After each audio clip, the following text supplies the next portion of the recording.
अस्सलाम वालेकुम। आज हम इस वीडियो में देखेंगे कि पाक कैंपस के वर्जन 4 के अंदर हम बच्चों की फ़ीस किस किस तरीक़ों से जमा कर सकते हैं। फ़ीस मैनेजमेंट में आएंगे, इसमें कलेक्ट फ़ीस के नाम से आपको एक ऑप्शन नज़र आएगी। हम फ़ीस दो तरीक़ों से जमा कर सकते हैं, स्टूडेंट वाइज भी एंड फैमिली वाइज भी। सबसे पहले स्टूडेंट वाइज वाला देख लेते हैं। स्टूडेंट वाइज के ऑप्शन पे आपके पास सर्च इंजन अवेलेबल है।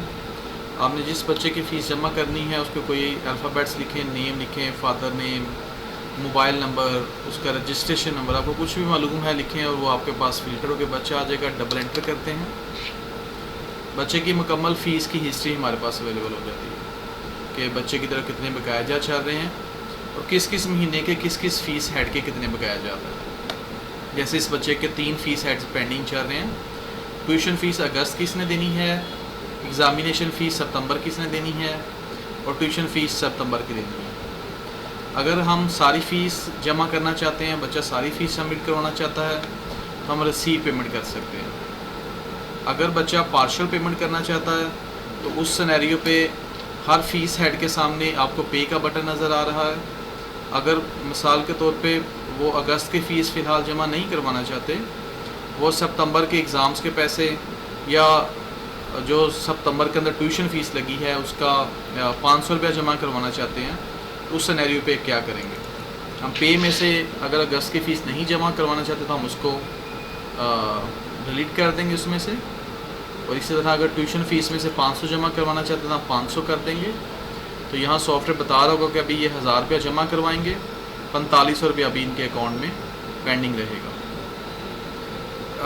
अकेडमीज़ के अंदर हम बच्चों को फ़ीस चलान इशू नहीं करते। हम जब बच्चे का फ़ीस जमा करते हैं तो साथ ही बच्चे को रसीद इशू की जाती है। उसके लिए ये नेक्स्ट ऑप्शन हमारे पास अवेलेबल है। जैसे इस पर हम क्लिक करते हैं तो ये बच्चे की फ़ीस जमा हो गई। हो सकता है कि आपके पास ये प्रिंटिंग की ऑप्शन अवेलेबल ना हो। प्रिंटिंग की ऑप्शन अवेलेबल करने के लिए आप एक और टैब खोल लें, गूगल क्रोम के 3 डॉट्स पे क्लिक करके सेटिंग्स पे चले जाएं। सेटिंग्स में आपके पास सिक्योरिटी, प्राइवेसी एंड सिक्योरिटी की ऑप्शन है और यहाँ साइट सेटिंग की ऑप्शन अवेलेबल है और यहाँ पर लास्ट पे ऑप्शन दी है पॉपअप्स एंड रीडायरेक्ट्स की। ये डोंट अलाउ बाय डिफ़ॉल्ट होता है, आप इसे एक बार अलाउ कर देंगे, अब सॉफ्टवेयर ऑटोमेटिकली आपको रसीद इशू करेगा उसकी प्रिंटिंग के लिए। इस तरीके से हम पार्शियल पेमेंट किसी भी बच्चे से वसूल कर सकते हैं। जैसे अभी देखें, अभी हमने उसका डिपॉजिट हिस्ट्री चेक करते हैं तो अभी हमने उससे पैसे जमा किए हैं। ये एग्ज़ाम्स का 500 रुपया जमा किया है, ट्यूशन फ़ीस का 500 लिया है, टोटल 1000 रुपया हमने जमा किया है।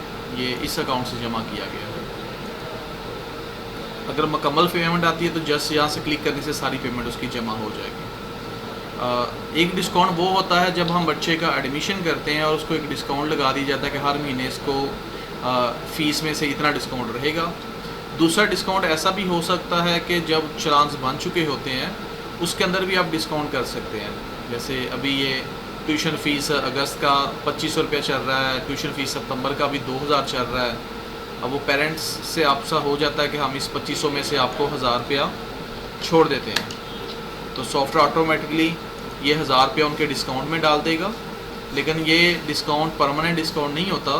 बाकी जो चलान्स बनेंगे, जो वहाँ फ़ीस डिसाइड हुई है उसके मुताबिक ही बच्चे के चलान्स क्रिएट होंगे। ये डिस्काउंट सिर्फ जो चलान्स बन चुके हैं उस पर ही अप्लाई होता है। अब अगर मैं इसका 1500 रुपया जमा करूँगा तो 1000 रुपया इसका डिस्काउंट में चला जाएगा, 1500 रुपया अभी इसका जमा हो जाएगा। जैसे मिसाल के तौर पे हम लोग ये अभी ट्यूशन फ़ीस नहीं लेकर आया, सिर्फ इसी को ही हम एडजस्ट करना चाहते हैं। रिसीव पेमेंट है, प्रिंट इनवॉइस पे क्लिक करते हैं तो ये हमारी रसीद भी इशू हो जाएगी। यहाँ से हम प्रिंट करवा सकते हैं उसको। ये रसीद की 2-3 किस्में हैं। आप इसकी सेटिंग चेक करने के लिए कि आपने कौन सी रसीद अप्लाई करनी है, उसके लिए हम बच्चे को दोबारा सर्च कर लेते हैं। यहाँ पर डिपॉजिट हिस्ट्री में आते हैं तो यहाँ पर आपके पास लिखा हुआ है कि लेज़र 1 में कौन सी रसीद है, वो कुछ इस तरह की होगी। लेज़र 2 में कुछ इस तरह की रसीद बच्चे को इशू होगी। और ये थर्मल प्रिंटर की ऑप्शन अवेलेबल है जो फार्मेसीज़ वगैरह पे अवेलेबल होता है, तो वो भी आप इसको इसके साथ अटैच कर सकते हैं। अब हो सकता है कि आप इनमें से कोई एक रसीद को डिफ़ॉल्ट कर रखना चाहें कि जब भी हम इसको receive payment and print invoice पे क्लिक करें तो ये स्पेसिफिक रसीद ही प्रिंट होनी चाहिए। उसके लिए हम बैक पे जाते हैं और सेटिंग्स पे चले जाते हैं।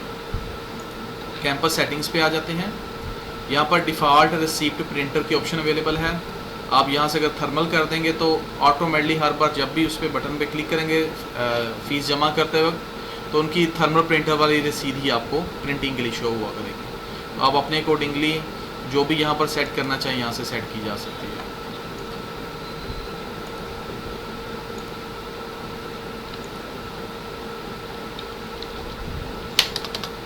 यहाँ से हम बच्चे का ये भी मालूम कर सकते हैं कि बच्चे को किस किस महीने कितनी कितनी फ़ीस लगी है। वो फ़ी हिस्ट्री की ऑप्शन अवेलेबल है। तो ये हमें बता रहा है कि जुलाई के अंदर इसको किस किस हेड के कितने कितने पैसे लगे हैं, अगस्त के अंदर कितने पैसे किस किस चीज़ के लगे हैं, और कौन से पैसे ऐसे हैं जो पे हो चुके हैं, कौन से ऐसे पैसे हैं जो भी पेंडिंग चल रहे हैं, किस में से कितने पैसे जमा हुए हैं, कितने पेंडिंग चल रहे हैं। तो यहाँ से आसानी से मालूम किया जा सकता है। डिपॉजिट हिस्ट्री की ऑप्शन भी अवेलेबल है। यहाँ से आप डिपॉजिट हिस्ट्री का भी मुकम्मल रिकॉर्ड देख सकते हैं कि इस बच्चे ने कब कब हमें फ़ीस जमा करवाई है, और अगर प्रिंटिंग के लिए रसीद चाहिए तो यहाँ से हम उसकी डुप्लीकेट रसीद भी निकाल सकते हैं। हर पेमेंट के सामने उसकी डिलीट ऑप्शन भी अवेलेबल है। यहाँ से क्लिक करके आप अगर गलती से फ़ीस जमा हो गई है तो उस फ़ीस को दोबारा रोल बैक करवा सकते हैं। रोल बैक का मकसद ये होता है कि अगर हम इसको डिलीट करते हैं तो जिस चीज़ के पैसे इस बच्चे को हमने जमा किए हैं दोबारा जाके इसके अकाउंट में उतनी फ़ीस वापस लग जाएगी जाके। ये फ़ीस पैकेज की ऑप्शन अवेलेबल होती है। अगर हम बच्चे के को डिस्काउंट को देना चाहते हैं कि हर महीने इसको जो ट्यूशन फ़ीस है वो 500 रुपये डिस्काउंट के मुताबिक लगनी चाहिए, तो या इसमें एग्ज़ाम्स में डिस्काउंट देना या जिस भी हेड पे आप डिस्काउंट देना यहाँ से अपडेट कर देंगे तो इस बच्चे का फ़ीस पैकेज अपडेट हो जाएगा। तो ऑटोमेटिकली नेक्स्ट चलान्स के ऊपर ये वाला रूल अप्लाई हो जाएगा। इतने डिस्काउंट के साथ ही बाकी सारे चलान्स नए वाले बना करेंगे इसके। यहाँ अगर डायरेक्ट चलान प्रिंटिंग की ऑप्शन है कि डबल कॉपी का चलान चाहिए तो डबल कॉपी में मिल जाएगा। अगर आपको ट्रिपल कॉपी वाला चाहिए तो यहाँ से ट्रिपल कॉपी वाला चलान भी अवेलेबल हो जाएगा। अगर हम बच्चे का लेजर प्रिंट करना चाहते हैं तो ये लेजर भी अवेलेबल है, जिसपे हमें उसका मुकम्मल अकाउंट आ रहा होगा कि कब कब इसकी सबमिशन हुई, कितने पैसे इसको कब कब लगाए गए हैं। पेमेंट जमा होती है दो तरीक़ों से। यहाँ पर हैंड कैश भी है, बैंक डिपॉजिट भी है। अगर बच्चे की फ़ीस बैंक में जमा हुई है तो यहाँ पर बैंक डिपॉजिट सेलेक्ट कर सकते हैं।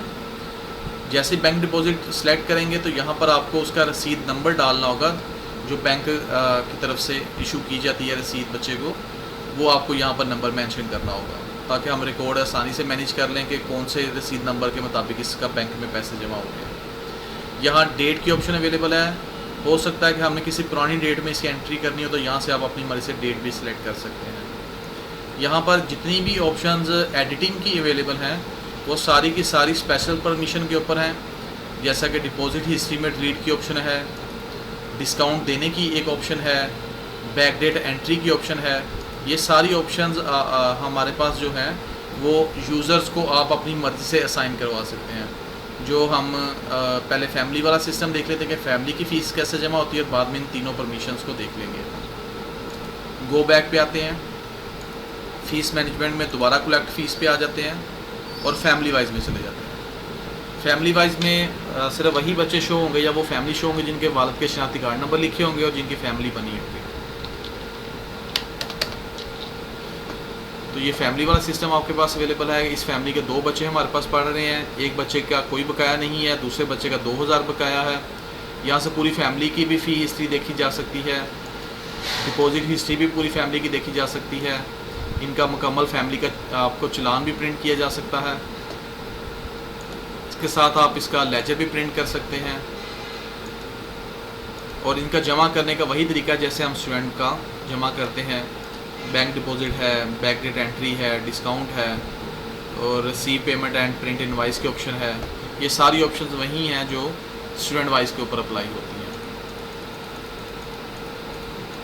लास्ट पे आ जाता है कि हम किसको डिस्काउंट की ऑप्शन देनी है, जो फ़ीस में डिस्काउंट दे सकता है, कौन जो फ़ीस जमा हुई है उसको डिलीट कर सकता है और कौन ये बैक डेट में एंट्री कर सकता है। ये सारी परमिशन जब यूज़र बनाया जाता है तब दी जाती हैं। यूज़र्स हमारे सुपर एडमिन साइट पे बनाए जाते हैं। हम सुपर एडमिन साइट पे आ जाते हैं, यहाँ यूज़र्स में आ जाएंगे। आपने जो भी यूज़र बनाया होगा उसे अपडेट पे क्लिक कर सकते हैं या ऐड न्यू पे क्लिक करके आपको मैं बता देता हूँ। यहाँ सबसे पहले है टाइप डिस्काउंट की ऑप्शन। अगर ये चेक होगी तो जो फ़ीस जमा करते वक्त डिस्काउंट ये सिर्फ वही बंदा दे सकता है जिसकी ये ऑप्शन चेकड होगी। इसके बाद फ़ी पैकेज की ऑप्शन है। जब हम फ़ीस बच्चे की ओपन करते हैं वहाँ फ़ीस पैकेज अपडेट की ऑप्शन है। ये स्पेशल परमिशन है, जिसको ये ऑप्शन अलाउ करेंगे सिर्फ वही फ़ीस पैकेज में तब्दीली कर सकता है।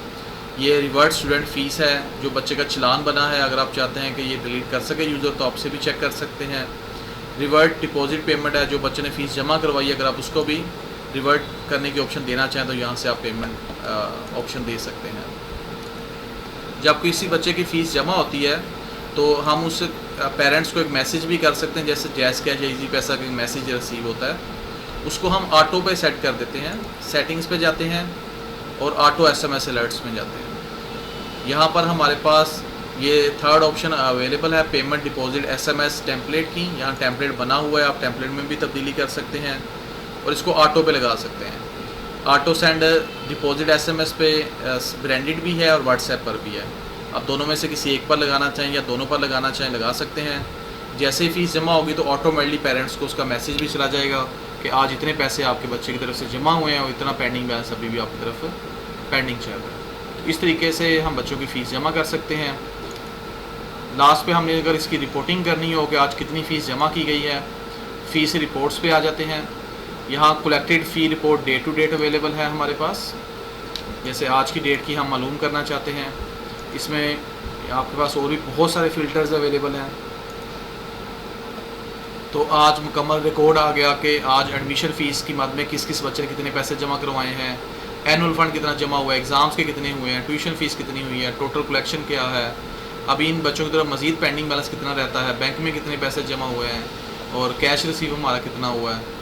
यहाँ से ग्रीन कलर के आइकॉन पे क्लिक करके आप इन कॉलम्स में से कुछ को हाइड भी करवा सकते हैं और कुछ को शो भी करवा सकते हैं। जैसे मुझे पेमेंट की डिटेल मालूम करनी है कि ये जो बच्चे ने पैसे जमा करवाए हैं ये किस किस चालान के मुताबिक थे, तो इस पर क्लिक करने से हमें पता चल जाएगा कि ये बच्चे ने जो पैसे जमा करवाए हैं वो एडमिशन फ़ीस जुलाई के थे, ये जुलाई का एनुअल फ़ंड लगा था, ये फ़ला चीज़ में से इतने इतने पैसे इस बच्चे ने जमा करवाए हैं। तो यहाँ पर और भी काफ़ी रिपोर्टिंग इसकी अवेलेबल है जो फ़ीस कलेक्शन का हमें बताती हैं। इसके लिए आपको एक अलग वीडियो अवेलेबल हो जाएगी कि फ़ीस रिपोर्ट्स कैसे हमारी अवेलेबल हैं।